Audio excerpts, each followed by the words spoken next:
Hello, I wanted to share with you some tech advice that I'd given out to one of our customers this week, and that was how to transfer some songs from a USB memory stick onto a Yamaha PSR-SX900 keyboard.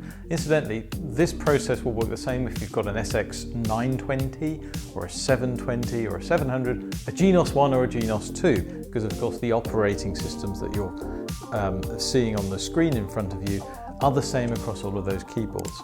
Now, what I'm going to do is not only show you how to transfer MIDI songs from a memory stick onto the keyboard, but then how to use the inbuilt song player to actually put them into a list of songs that you can play perhaps in the background while you're playing a performance and you go off to have your halftime cup of tea or your pint or whatever it is, and you can have some music playing in the background. It's quite a good facility on here for doing it, so I'm going to give you a few tips on that as well.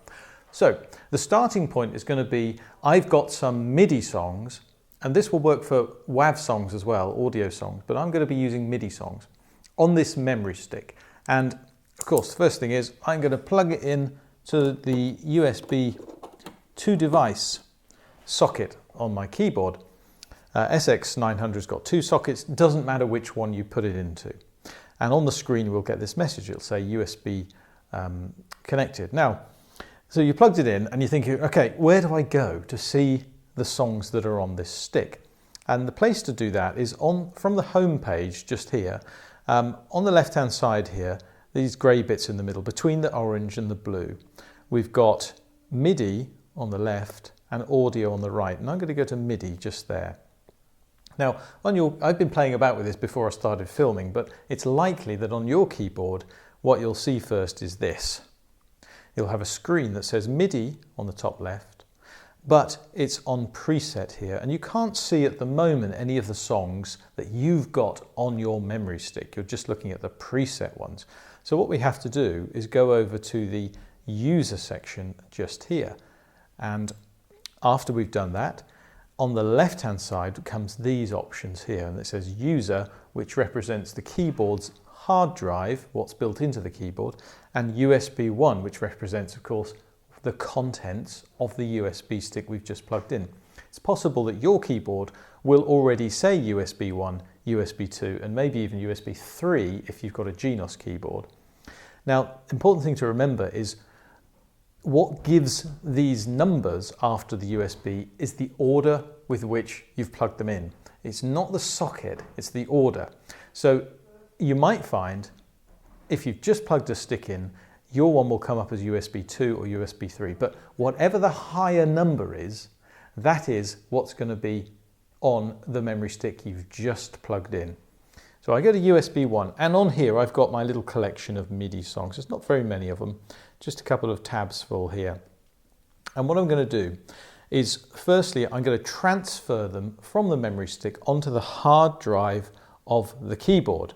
Okay, so essentially we're going to be copying them and pasting them from USB onto user, which means the hard drive of the keyboard. Okay, so we start off on USB, and on the top right of the screen where it says menu just here, look, press that, those three lines, and sorry, not menu, file, that's what we press. We go to file, and then we go to copy, and you can pick out the individual ones if you want to, if you have just a clutch of them you want to take over, but in my case I'm going to press select all, and it makes them all highlight, and it means I can select them all in one go.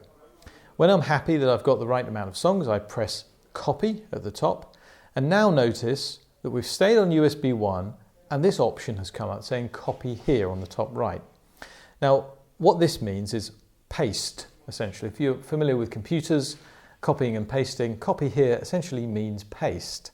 So I don't want to paste those on the USB stick because they're already there. I want to paste them on the hard drive of the keyboard, the user section. So go back to user, which of course is empty at the minute, may not be on your one, but my one it is. And we're going to press paste, or rather copy here. And through they go. So we've now got them all in here, tab 1 and tab 2, and we've also got them on the USB. Now at this point I can just whip the USB plug out of the keyboard, put it to one side, because the songs themselves are now on the keyboard's hard drive, okay? Now, next question is, how do we take those songs and then put them into one of these song lists so that I can go and have my halftime pint and have some music playing in the background while I do it? Here's what we do. We go to this button on the top left of the keyboard, right next to the on-off button under song that says player. And when we press this, notice we can press it more than once. And what's happening is it toggles between the song player and the song list as well, just here. Now, song player essentially is where you can play the individual songs, just have a listen to them or play along with them. But the song list here is where you can put together your own list and then save it. Let's start a new one here, so I'll get rid of my old one. So your one's likely to look just like this with no songs on here at the minute. So we've got an empty list of songs, but there's a button here that says add song. So this is where we start building our halftime pint playlist. Okay, so what we're going to do is press add song. Then it takes us straight to our user section and we want to pick out the song. So let's say we're going to play just 4 of those songs from my list. That's what's going to go in our playlist for me to say, thanks very much, audience. We'll be back in 15 minutes. Okay, so pick out the songs you want. I'm going to go for that one, that one, that one, and that one. Highlighted them there and then press add to song list. And what's going to happen now is they're going to go over to this song list just here. But that's not the end of the story, because there are different ways you can have this song list play for you.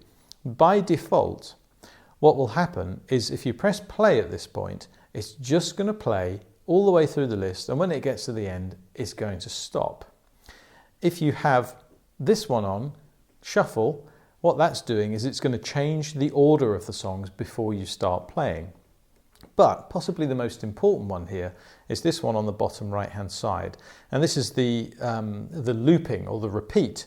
And if I have this on and it goes green, what this means is it's going to play through that list of songs, and if it gets to the end, rather than just stopping and leaving a stony cold silence in the room, it's going to go back to the first song. So if you're not sure how long your halftime pint is going to take, and you don't want to risk having deathly silence coming from the stage, then have that one on, because it'll just go back to the beginning and start again until you're ready to come back. Incidentally, you might notice that if you press that one more time, this little number 1 appears. It's very small, but it's there in the little recycling loop there. What that means is it's just going to repeat the same song over and over. So just make sure that you've only pressed it once and it's gone green, but there's not a little number 1 in the bottom left-hand side of that one, okay? So a few little functionality things there. But my list of songs here, if I wanted to start with, say, Dance the Night Away, what I'd have to do is select it on the screen like that, but then press the up button here. This is where you can reorder the songs and put them in the order that you want. And when you're happy with it, you've got it just how you want it, to save it for Friday night, you press save on the top right, and it takes you to the song list. You press save here, and then you give it a name. Now let's call this one Friday at the Nag's Head, or whatever your pub is called. And there we go, we've got it saved there. So next time, then when you actually arrive at the Nag's Head and you go to set everything up, this is what you would do. You'd set the keyboard up, and maybe instead of a halftime playlist, you might have a separate one that's before you go on to play as well. So there's a bit of background music while people are arriving and getting used to the scene. And the way you'd access that is to go into this option here again on the left-hand side of the home page and load up the song list called Friday at Nag's Head. I might have a separate one, as I say, that's pre-gig and post-gig maybe. Press the X at the top. Press player on the top left there. That takes us through to the list here. And what I do is press to start by pressing play. But it's useful to know as well that you can't actually save the shuffle settings and the loop within the list that you've just saved. You actually have to program those each time to suit whatever it is you're doing. So if I wanted to have them loop around when they get to the last song, loop back to the beginning one, press that one on the bottom right. Now that's going to play it all the way through. This is the process, look, through the next song, and then it's going to go up to the first song again like that. There you go. So I hope that's been useful. If you've got any questions on that or any other questions about the functionality of these types of keyboards, just let me know, because I like to get your emails and your telephone calls about what you're having trouble with. And then I'd like to make a video and share that with you and all of our other viewers as well, because we're all getting to know these systems on these keyboards together. And if I come up with something like that, I'm happy to share it. So leave your questions in the comments below. Thanks for watching. See you in the next one. Bye-bye.